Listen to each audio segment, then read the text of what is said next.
Hey viewers, how you all. Hopefully आप सब अच्छे से होंगे। Welcome back once again with me in my YouTube channel learning mag. आपकी क्वेरीज के अकॉर्डिंग आपके साथ 10th बेस्ड पैरामेडिकल कोर्सेज की इन्फॉर्मेशन जिसमें MM FM PHW आता था वो शेयर कर दी है। अगर आपने वो वीडियो नहीं देखी है तो ऊपर आई बटन में आपको दिख रहा होगा, उस पर क्लिक करके उसको एसेस कर सकते हैं। आज की वीडियो का बेसिक टॉपिक रहेगा 12th बेस्ड पैरामेडिकल कोर्स के लिए। दैट मीन्स इस वीडियो में हम जानेंगे 12th बेस्ड पैरामेडिकल कोर्सेज क्या क्या है, क्या एलिजिबिलिटी रहती है, कौन कौन एलिजिबल है, कैसे आप इन कोर्स के लिए अप्लाई कर सकते हैं, Jammu Kashmir UT and UT of Ladakh के अंदर कितने कॉलेजेस है और क्या इनटेक है सीट्स का, सिलेबस क्या है, पैटर्न ऑफ पेपर क्या रहता है and the selection procedure, everything will be discuss. Stay with me till and enjoy the video. 12th based paramedical के अंदर डिफरेंट कोर्सेज आते हैं। जैसे यहाँ पे आपको दिख रहा होगा पैरामेडिकल डिप्लोमा कोर्सेज। इसमें कितने कोर्सेज आते हैं यहाँ पर आप देख सकते हैं। ये सभी जितने भी कोर्सेज है इनमें एक चीज एलिजिबिलिटी की वो कॉमन रहती है, यानी कि जो कैंडिडेट्स है वो UT of Jammu and Kashmir और यूटी ऑफ लद्दाख के डोमिसाइल होने चाहिए, और बाकी जो एलिजिबिलिटी है वो भी हम देख लेते हैं। अगर किसी कैंडिडेट के पास अप्लाई करते वक्त उसकी डोमिसाइल सर्टिफिकेट नहीं होगी, उसको एक अंडरटेकिंग देनी होगी कि at the time of counselling अगर उसकी सिलेक्शन होती है काउंसलिंग के लिए, जब उसको बुलाया जाएगा उसको वहां पर वो डोमिसाइल सर्टिफिकेट देनी पड़ेगी। और जो कैंडिडेट्स यूटी ऑफ लद्दाख से बिलोंग करते हैं वो डोमिसाइल सर्टिफिकेट की जगह ST सर्टिफिकेट जो एक कंपीटेंट अथॉरिटी ने इशू की होगी वो इस्तेमाल कर सकते हैं। ये इन्फॉर्मेशन मैं आपको अकॉर्डिंग टू लास्ट ईयर का ई ब्रोचर उसके अकॉर्डिंग बता रही हूँ। इस साल का ई ब्रोचर अभी तक अपलोड नहीं किया है बोपी ने, तो उसके अकॉर्डिंग जो लास्ट ईयर का था 1 जन 2021 तक अबव 35 ईयर्स एज नहीं होनी चाहिए। इससे आप ये एक्सपेक्ट कर सकते हैं कि 35 ईयर्स अबव एज नहीं होनी चाहिए 1 जन 2022 तक। जो कैंडिडेट्स अप्लाई करना चाहते हैं उनकी 12th क्लियर होनी चाहिए with 40% marks in physics, chemistry, biology और physics, chemistry, mathematics and English में वो अप्लाई कर सकते हैं। और ऐसे कैंडिडेट्स अगर है जिन्होंने 12th एग्जाम दिया है, रिजल्ट अभी तक नहीं आया या फिर अभी उनकी 12th एग्जाम चल रहे तो वो भी अप्लाई कर सकते हैं, लेकिन at the time of counselling उनका रिजल्ट फाइनल होना चाहिए। और जो एंट्रेंस रिजल्ट उनका बोपी की तरफ से आएगा वो विदहेल्ड रखा जाएगा तब तक जब तक वो वहां पर डॉक्यूमेंट्री प्रूफ देंगे कि उनकी 12th क्लियर हो चुकी है। उसके बाद उनके रिजल्ट को रिलीज किया जाएगा। 12th बेस्ड पैरामेडिकल में जो सेकंड कोर्स आता है that is GNM, general nursing and midwifery. इसमें मिनिमम एज 17 ईयर्स होनी चाहिए और 35 ईयर्स से ज्यादा नहीं होनी चाहिए अप टू 31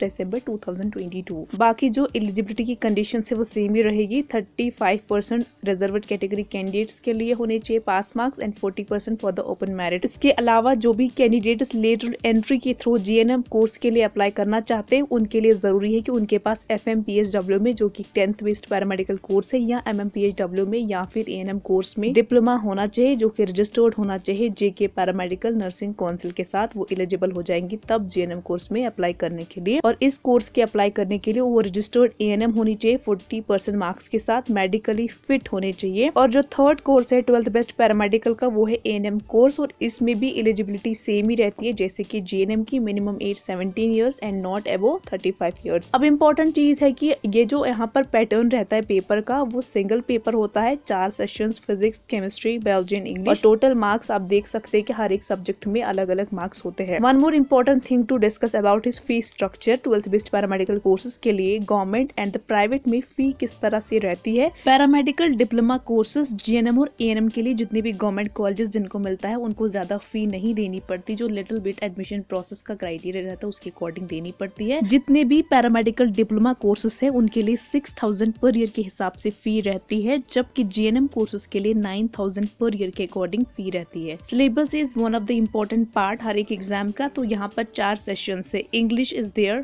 फिजिक्स है, उसके बाद फिजिक्स में कितने यूनिट्स है वो आप देख सकते हैं। Then again we will go to the chemistry. Chemistry में भी डिफरेंट यूनिट्स है, फिर फर्दर डिवीजन है किस तरह से आपको प्रिपरेशन करनी है। बायोलॉजी में भी कुछ यूनिट्स है जहाँ पर आपको कुछ क्वेश्चंस पूछे जाते हैं, तो आपको हर एक सेशन के आगे यूनिट वाइज आपको यहाँ पे दिख रहा है कि किस यूनिट से किस तरीके से कितने मार्क्स पूछे जाते हैं। अब अगर हम इंस्टीट्यूशंस की बात करें, Jammu Kashmir UT and UT of Ladakh के लिए डिफरेंट इंस्टीट्यूशंस है। यहाँ पर आपको हर एक कोर्स का डिटेल है ऊपर की, कौन सा कोर्स कितने ईयर्स का है और इसमें किस कोर्स में कहाँ पर कितनी इनटेक कैपेसिटी है। सभी कॉलेजेस है, ऐसे बहुत सारे कॉलेजेस की लिस्ट आपको देखने को मिलेगी। और इतने सभी कॉलेजेस के बाद जो ओवरऑल इनटेक बनता है वो कुछ इस रेशो में है। लेकिन ये जो सीट्स यहाँ पर दिखाई गई है ये टेंटेटिव है और depending on the certain conditions ये चेंज भी हो सकता है। फाइनली यहाँ पर स्कीम सौरा का आता है, यहाँ पर MRT आता है, मेडिकल रिकॉर्ड टेक्नीशियन, और इसका इनटेक 20 सीट्स का है। यूनिवर्सिटी सौरा श्रीनगर में ये कोर्सेज करवाए जाते हैं। फाइनली यहाँ पर अब आपको स्क्रीन में काउंसलिंग फॉर्म फॉर्मेट देखने को मिल रहा है। इस काउंसलिंग काउंसलिंग फॉर्म को तब फिल किया जाता है जब किसी की सिलेक्शन होती है, उसके बाद उसकी काउंसलिंग के लिए उसको बुलाया जाता है। तो वहाँ पे आपको ये फॉर्मेट दिया जाता है जहाँ पर आपको पूरा कोर्स एंड द कॉलेज जो भी आपकी प्रेफरेंस होती है वो लिखकर उसके बाद फाइनली सिग्नेचर करके अथॉरिटीज को हैंड ओवर करना पड़ता है। Well that's all about 12th based paramedical courses. Thanks for watching. It actually takes lots of time and hard work to make videos for you, and if it was really helpful to you, then please don't forget to like, share and subscribe to my channel. We will meet soon with another topic.